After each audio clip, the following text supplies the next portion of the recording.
Hi, we're Josh and Ariel Walmsley, owners of Green Valley Tree LLC, based in North Windham. We're proud to sponsor Connecticut East This Week and to serve the communities of Windham and New London counties with our tree removal and plant healthcare services.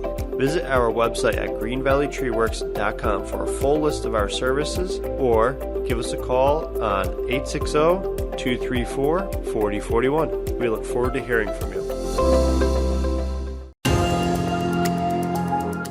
Healthcare costs, medications and services continue to increase in price, but why? We find out about one of the biggest reasons, PBMs or pharmacy benefit managers, and who they are. Plus we take a look at other stories making the headlines from around the region. This is Connecticut East This Week.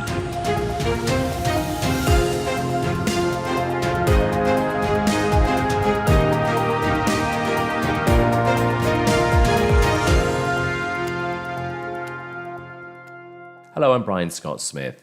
Ever since the COVID pandemic, it seems that everything has gone up in price, and healthcare is top of that list. Despite the fact that Connecticut has allegedly some of the best healthcare in the nation, we also appear to be paying the most for it as well. Especially when back in 2010, President Obama introduced the Affordable Care Act, which was supposed to herald in a new era of exactly what it said, affordable care, but it never really managed to deliver on that promise. Now, 13 years on, and one global pandemic later, we're seeing healthcare costs and medication prices at record highs. So what or who is behind the ever-increasing costs? They're called pharmacy benefit managers, or PBMs, and until recently, we knew little about them as they acted in almost secrecy, negotiating with pharmaceutical companies over their drugs and with local governments over various state healthcare costs, and with pharmacists up and down the country who provide services to you and me every day with prescription medications and services. To understand the stranglehold PBMs have on your and my healthcare costs, I caught up with Doug Hoy, CEO of the National Community Pharmacists Association, that looks after the interests of almost 20,000 independent pharmacies across the nation, and Greg McKenna, chairman and pharmacist of the Nutmeg Pharmacy Group that has 5 local pharmacies serving Eastern Connecticut.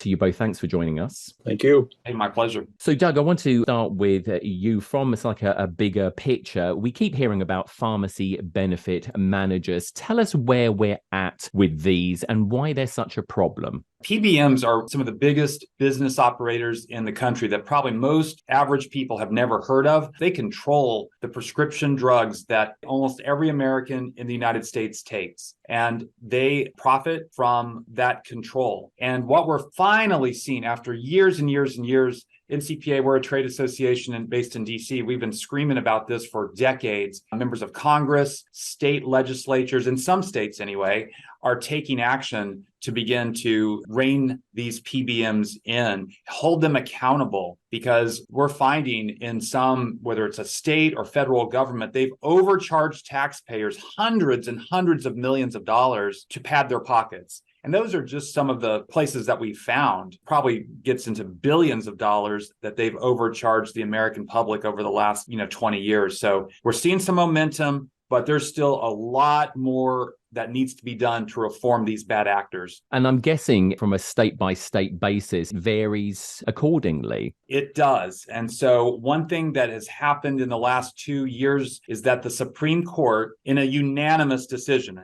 how many unanimous decisions do we see coming out of the Supreme Court, ruled that states can have more oversight over PBMs. PBMs had hidden under something called ERISA for decades. And the Supreme Court ruling said, not so fast. States, you do have the ability to have some oversight over these entities that are insuring people in your state. And so that's created a cascade effect. Dozens, hundreds of pieces of legislation in states have been introduced and many have been passed. But you're right, it is uneven. Not all states are equal, and some states still have a lot more work to do. Why are some states, with the impact of the cost of healthcare, not only the U.S. pocketbook, which you probably have better stats on than I do.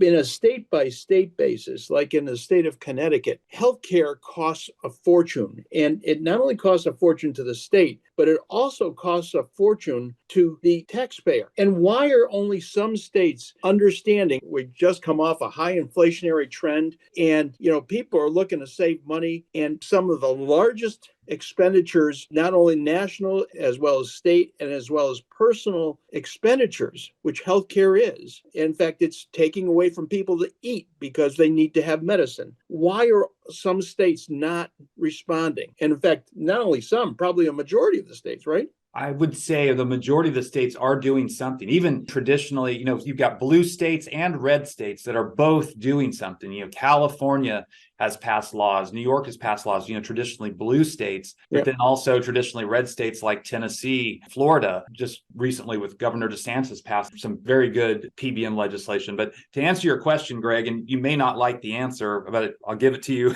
There's 3 big PBMs and they control 80% of the marketplace. They have an oligopoly around the prescription drug benefit. And one of them is headquartered in your fair state of Connecticut. They employ a lot of people and probably generate a lot of revenue. And my guess would be they have a lot of influence in the state legislature. We talking about Optum, or are we talking about our next door neighbor, Caremark CVS? Actually, no, Cigna, which through Express Scripts. Exactly, owns Express Scripts. So Cigna, Aetna, and United Health all own these PBMs, and they've purchased them in the last 5 to 10 years, which is called vertical integration. They're able to be the judge, the jury, and the executioner on all things prescription drugs because of this market share. Greg, let me turn to you and ask you a question. Obviously, as a small business owner of independent pharmacies here in the state of Connecticut, how is it affecting your business? And what are you hearing when you speak to some of the local legislators? Give us some inside track on that. Recently, I just sent a letter to my local representative, Christine Palm, to actually talk about this, because this unholy alliance of the PBMs and pharma together this year is going to have a hazardous effect on my business, but on the people that I service, because they are now creating contracts that go significantly. And contracts have always not been that great, but now it is significant. I just finished doing an analysis of my business, and the average brand name script that we fill in our stores is almost $347. Coincidentally, the contractual rates offered by all 3 of these PBMs are within 0.1 percentage points in the offering, and they are all 10% below my cost, 10%. So if you take an average script cost that is retailed at $347, that costs me $342, and I'm now going to lose 10% of that. I'm going to then lose almost $36 per brand name script dispensed. That's not conducive with survival. It's interesting, and it's one of the things that I sit there and I look at and say, why does the American public, besides the fact that we take care of the people that we're delivering to, we're taking that extra measure of care, going to the house, giving them a COVID shot recently when it was COVID, but upcoming now, this week alone, I've been to 80 households giving the new RSV vaccine. And then we're going to have another round of COVID shots again. The independent understands the cost of the prescription, where the pharmacist that works for the big box guys don't see the cost. They don't understand the cost versus retail. We are sort of the canary in the mine for the legislators, and the legislators have failed to understand the value. That isn't the value we've always wanted to sit there and talk about, because we've always said, hey, geez, we want to be the most trusted. We wanted to be the most accessible. But what we're also a very good predicator, what financially is happening. By sending the letter to my representative, I'm certainly hoping, she has in earnest said she's pushing this up through our Connecticut legislator, but this has to be federally. And I've written to every one of my federal legislators, my senators, my representatives, to ask them to come to the pharmacy and see what's going on. No one has had the decency to even call me and say, no, they're a little too busy or not. It's just gone on deaf ears. And I'm starting to wonder why. why aren't things being happening? Well, why are they first of all, why are you creating a system where it's okay that the pharmacy right off the bat loses $36 per prescription? Never mind the heat, light, electricities, never mind the robotics that is in place, never mind the investment in staff, all those things right off the bat, first blush, I'm losing that money. Meanwhile, the PBM, and Doug, I certainly would love to have you talk about more and where they come from, but I see the PBM that takes money from everyone. They take money from the manufacturer to have their drug be on the formulary. And I've heard numbers like $75 per script average. I'm not sure on the accuracy of that, but that's what I've been hearing. They take money from the employer to manage their prescriptions. They take money from the employee in the form of these DIRs right now, where they use Greg McKenna and Nutmeg Pharmacies to take a person's copay. And meanwhile, 3 months later, they're taking a percentage of that money back. They're taking money from the manufacturer, the employer, the employee, and now the pharmacy. And what I think is also interesting is they're also taking money from the employer because they have a contracted rate with the employer for their prescription. But then on my side, they contract with me for less, and they take that differential and they keep it. They're not giving it to the employer. They're not giving it to the state that they might be, managing that benefit for. So the PBM is taking money at least 4 ways and not being shared to lower the cost of the system. I mean, Greg's exactly right. And I think part of the power of the PBMs, CVS Aetna is over a $200 billion company. They're a Fortune 10 company. United Health, Optum, those another Fortune 10 company. Cigna, ESI, not far behind. These are huge companies. But again, I'm betting most of your listeners have never heard of a PBM, or if they have, they're not exactly sure what it does. Their superpower of the PBMs is that they control the data. And by controlling the data, they're able to do all those things that Greg just mentioned. By controlling the data, they can affect costs to the consumer, to the employer, to the pharmacy, and even to the pharmaceutical manufacturer, which there's not a lot of sympathy out there for the pharmaceutical manufacturer. But in this case, they're actually getting rolled by the PBMs. And part of that secret power, that superpower that they have in the data is what Greg mentioned in the formulary. So the formulary is so every patient who has prescription drug coverage, there's a certain number of drugs that their insurance will pay for. And we're all used to, as patients or consumers, going to the pharmacy and saying, will my insurance cover it? The PBMs have figured out how to weaponize the formulary. So that innocent question of, will my insurance cover it? The PBMs have been able to say, yeah, we'll cover it if you give us enough money. So they go to the manufacturer who makes these drugs and say, look, if you want to be on my formulary, if you want to be on the covered drug list, how much are you going to pay me? And as Greg said, there's a certain amount. I've seen the studies I've seen show about 30 to 40% of the cost of a brand drug go in paying gratitude or rebate to the PBM. So that's an increased cost that every one of us as a consumer, a patient, and a taxpayer is paying because of these added costs that PBMs add to it. And that doesn't even get into what Greg mentioned called spread pricing, where they pay the pharmacy a lower amount and charge the employer a higher amount. Some states, the state of Ohio, showed that over $200 million had been paid in spread to the PBM, which really should have gone to the local pharmacies and should have gone to the state. So it's a racket. And I think the tip of the iceberg has just been exposed to PBMs. And there's a lot more. The FTC is now doing an investigation.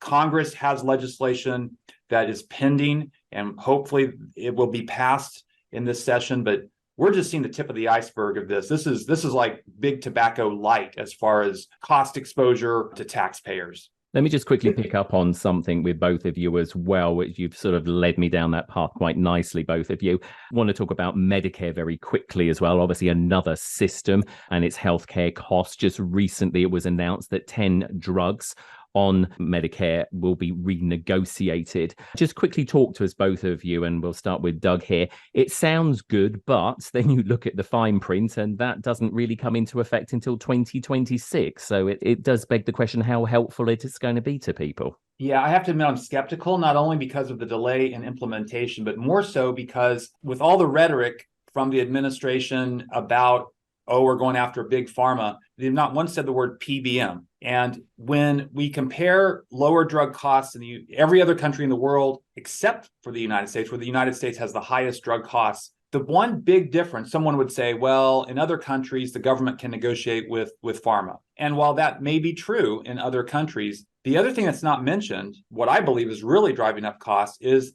the US is the only country in the world that relies on PBMs to administer their prescription drug benefit. We're the only country in the world, and we pay the highest drug costs. So when the administration is, very happy with themselves that they are able to negotiate with big pharma, they've left out the most important element. The PBM is still involved. The PBM is still going to be up to its tricks to add cost to the system. I'm skeptical that we're going to see huge savings from the government negotiations as long as the PBMs are still in the middle of the transaction. And Greg, your thoughts on this as well, because obviously as a independent pharmacy, do your customers understand this when, they're seeing these prices? Are they asking you questions as to why they're being charged these types of prices? And if so, do they understand when you're trying to explain to them that it's way beyond your control? It's a very difficult process. I will tell you, when I wrote the letter to my state representative, she didn't understand this at all. In fact, I had to,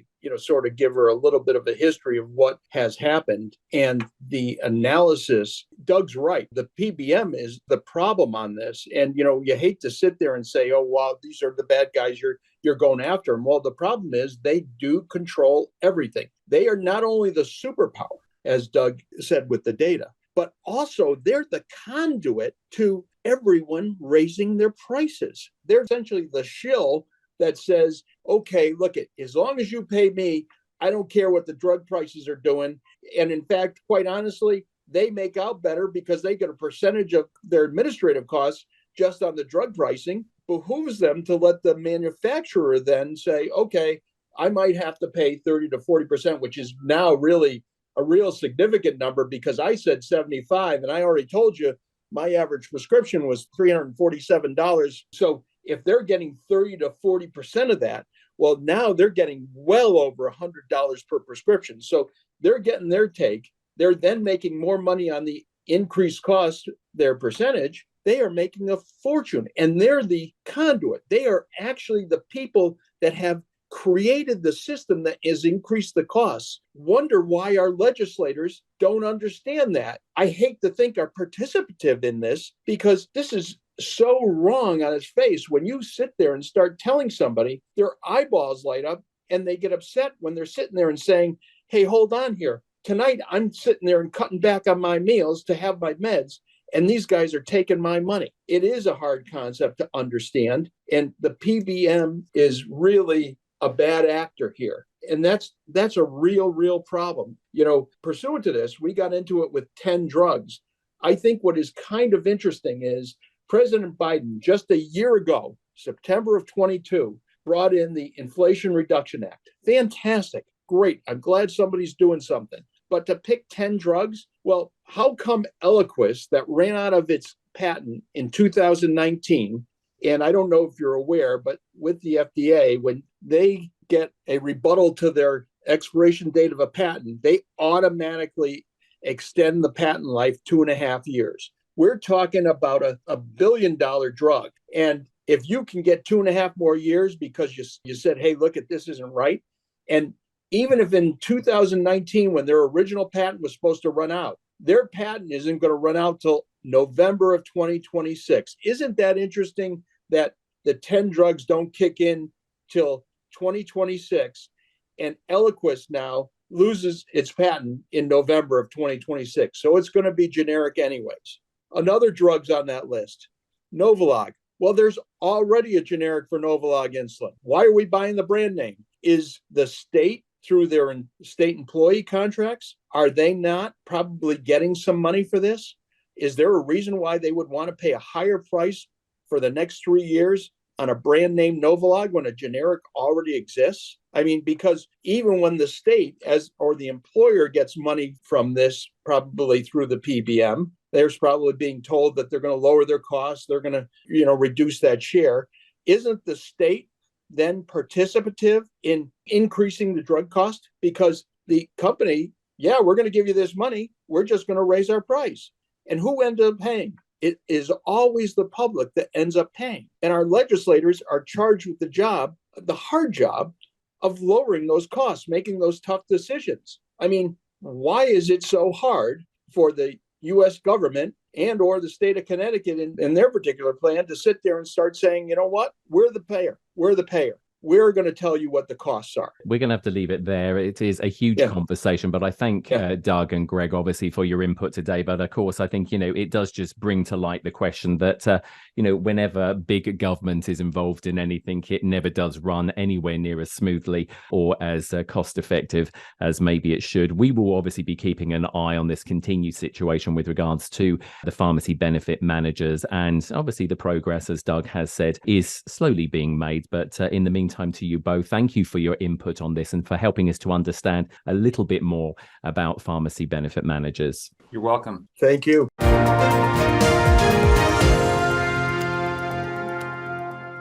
As veterans, we're no strangers to helping others.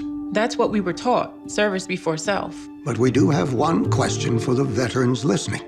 When was the last time you reached out for help? If you or someone you know needs resources, whether it's for stress, finances, employment, or mental health, don't wait. Reach out. Find more information at va.gov/reach. That's va.gov/reach. Brought to you by the United States Department of Veterans Affairs and the Ad Council. It's hurricane season, and your trees can be damaged by high winds. Green Valley Tree has you covered with our emergency tree service outside of our regular business hours. We offer emergency tree service by bucket, crane, and climbing for residential, commercial, and even municipalities across eastern Connecticut. From full tree removals, uprooted or broken trees, to broken, hung up, or fractured tree limbs. Call our emergency hotline on 860-966-5710 or visit our website at greenvalleytreeworks.com. Time now for a look at other stories making the headlines this week. As kids return to school, Connecticut's teacher shortage could harm the new school year. Edwin J. Vieira from the Connecticut News Service has more. The state's Department of Education finds numerous school departments are facing a shortage of staff. Polls and studies show this shortage has been brewing for years now, with burnout being the result. While the state is offering a swath of incentives to lure new teachers to public schools, education experts feel more can be done. Kate Diaz with the Connecticut Education Association says one solution being considered is having the state join the Interstate Teacher Mobility Compact. So I think that there's a lot of conversations about, does that make sense for us? How does that marry with our reciprocity that we have widened? And I always appreciate a cautious approach, but I also think that the conversation out of necessity has shifted to what makes the most sense for us at this point. She notes another question being considered is whether Connecticut's education standards could be maintained. Though Diaz isn't ruling out the compact, she and other state education experts feel there could be other solutions to solving the state's teacher shortage. So far, 10 states have joined the compact, with 5 others considering being a part of it. I'm Edwin J. Vieira.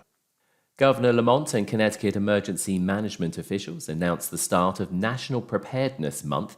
The observance, recognized annually each September, raises awareness about the importance of preparing for disasters and emergencies that could happen at any time.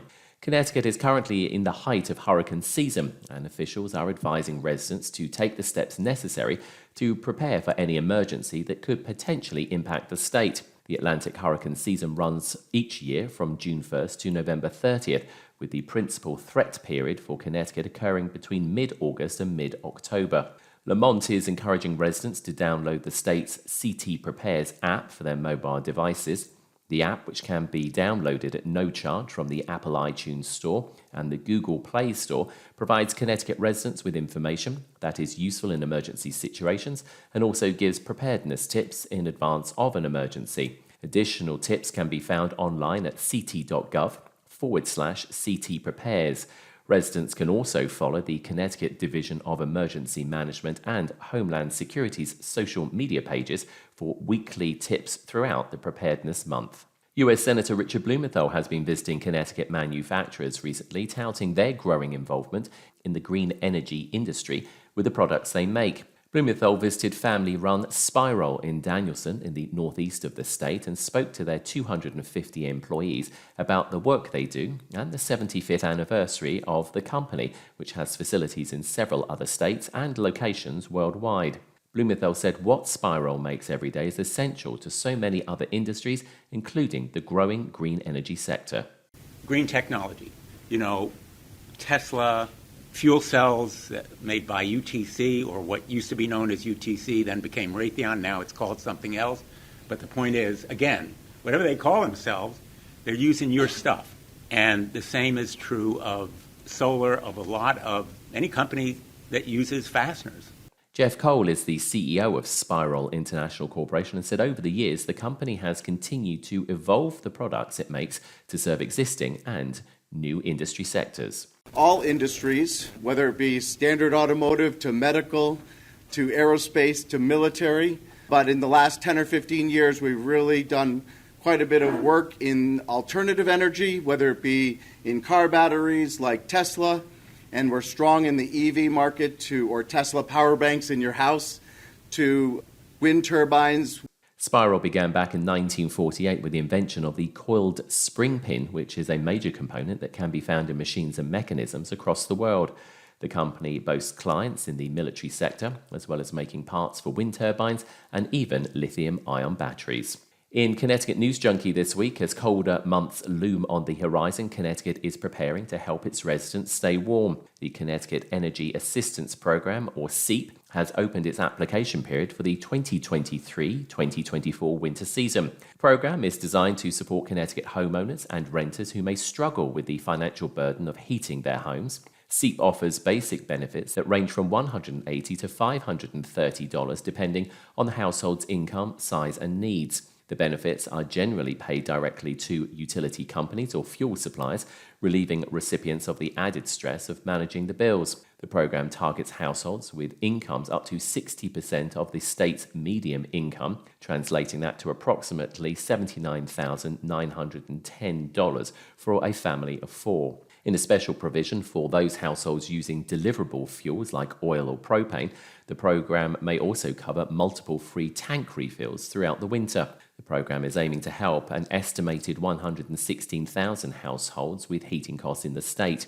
For those interested in applying for the program, visit the Connecticut Department of Social Services or contact your local community action agency for application assistance. In the day this week, and the future of the offshore wind industry in the US is looking shaky. Danish wind giant Ørsted said it's prepared to walk away from projects in America unless the White House guarantees more support, highlighting the myriad of challenges facing the wind energy developers in this country.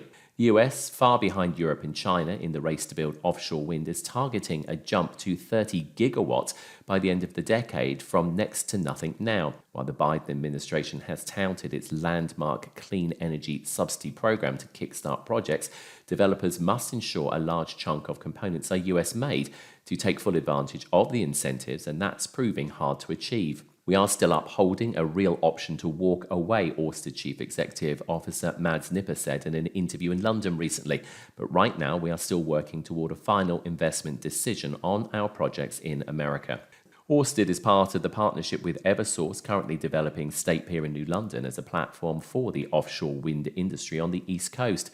No comments have been made as to whether Ørsted's current predicament will have any impact on the $300 million State Pier project, which is yet to be completed.